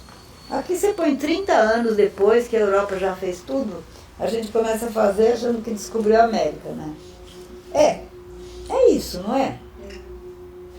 Vamos ser realistas. Né? Agora, com a internet, agora é diferente. Agora é diferente, mas naquela altura ele veio com uma grande novidade, música serial, dodecafonismo, então estavam lá o pessoal estava dando as cartas, né? Stockhausen, Alban Berg, enfim. Mas eu ainda sou assim, o Bela Bartok.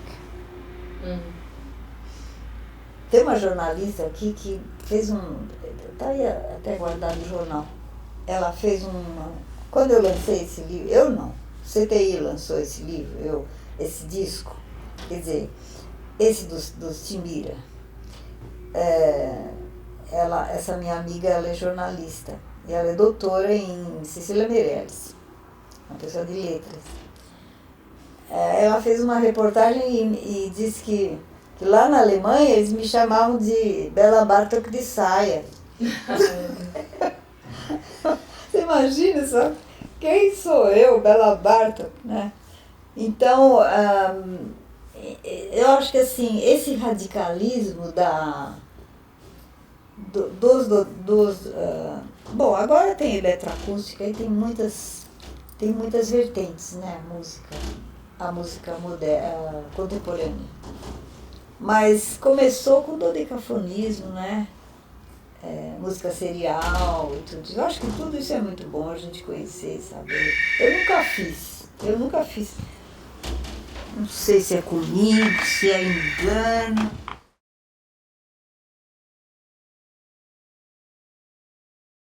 Eu acho que seria muito bom para mim agora falar sobre os Pérez, porque eu fiquei surpresa quando a Rosana falou que tinha vontade de fazer esse projeto e queria inscrever o projeto.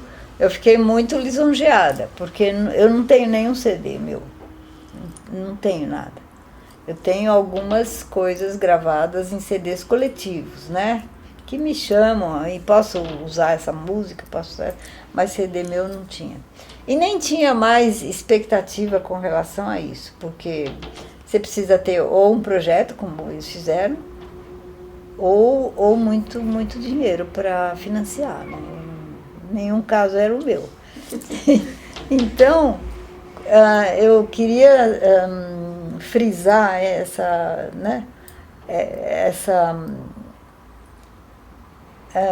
oportunidade que o Espérides está me dando de ter uma gravação de obras minhas, de algumas obras, e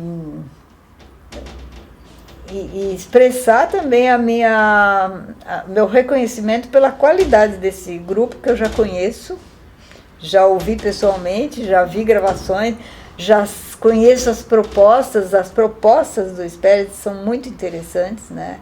Muito utilíssimas, né? São utilíssimas para o contexto geral em que a gente vive. Então, acho que o recado que eu poderia dar é esse, é que eu estou muito feliz com... Não esperava que tivéssemos aprovação. Até falei, Rosana, devemos isso à eficácia do Espérides, porque não é pelo meu nome. Não sei o que, mas porque eu não tinha esperanças pelo meu mérito. Não estou querendo falsa modéstia, não, mas é que eu não tenho nome suficiente para justificar, talvez, uma aprovação. Eu acho que foi muito bem feito esse projeto, deve ter sido muito bem feito, porque para conseguir a aprovação. Eu pensei, bom, eu vou pôr de malandragem um pouco o viés da coisa social. Os textos do Milanese. Eu sei que sempre agrada a banca, né, que vai julgar. Aos do Neruda. Nossa, quem melhor que o Neruda? Né, para falar de América, de colonização, de prejuízo de colonização, né? E a outra peça por ter uma citação de um grupo dos tantos e tantos que existem no Brasil, indígenas, que são considerados absurdamente como estorvos ainda por muita gente.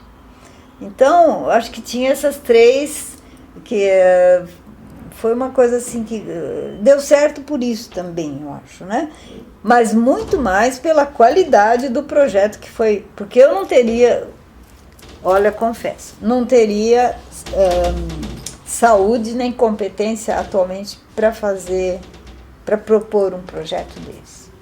Porque tem que saber escrever, tem que, né, se conhecer Mas eu já ganhei 2 projetos. E esse projeto Caiçara, pela Petrobras, e o projeto Arquivo Timbira também pela Petrobras. Mas eram assim, não eram projetos para mim, né? Era formação de arquivo Caiçara, Memória Caiçara, formação de arquivo da música timbira. E esse arquivo da música timbira transformou-se num arquivo geral de cultura, arquivo cultural. Aí tem fotos, tem filme, tem tudo lá, não é mais só a música, né? Eu comecei com a música. coisinhas assim, cassete, né? Distribuímos o gravador, e levava um gravador para a aldeia e tal. Então, esses dois foram patrocinados pela isenção fiscal, né? Não é isenção fiscal? Uhum. Mas eu, hoje, no momento que foi proposto isso, eu não teria condições, nem teria tido a ideia. Então, eu fiquei muito feliz, muito lisonjeada por um grupo da qualidade do Hespérides me procurar. Fiquei surpresa até, né? É isso que eu teria mais a dizer. Você, Carlos, perguntou mais alguma coisa? Não sei. Olha, o projeto foi da Rosana, ela apresentou lá numa assembleia, todo mundo achou muito interessante, pelo que você significa, pelas composições. O projeto veio dela, depois teve as várias ideias e tal. E eu, que não sabia nada, completo analfabeto, eu li algumas coisas, juntei uns parágrafos e entreguei para a Rosana e para o Zito que finalizaram. Então eu tenho mérito de ter uma redação boa, mas o projeto é da Rosana, tá? E do Hespérides. Mas é um coletivo, né? Da Rosana que apresentou para o Hespérides. É um projeto coletivo, dia, né? Gostou, de pessoas. E tal, achou muito legal. Importante é isso, as pessoas têm a competência, o interesse em fazer e perceber o assunto, né? A pertinência do assunto, né? Acho que é isso que eu acho que tinha que falar isso. Ótimo.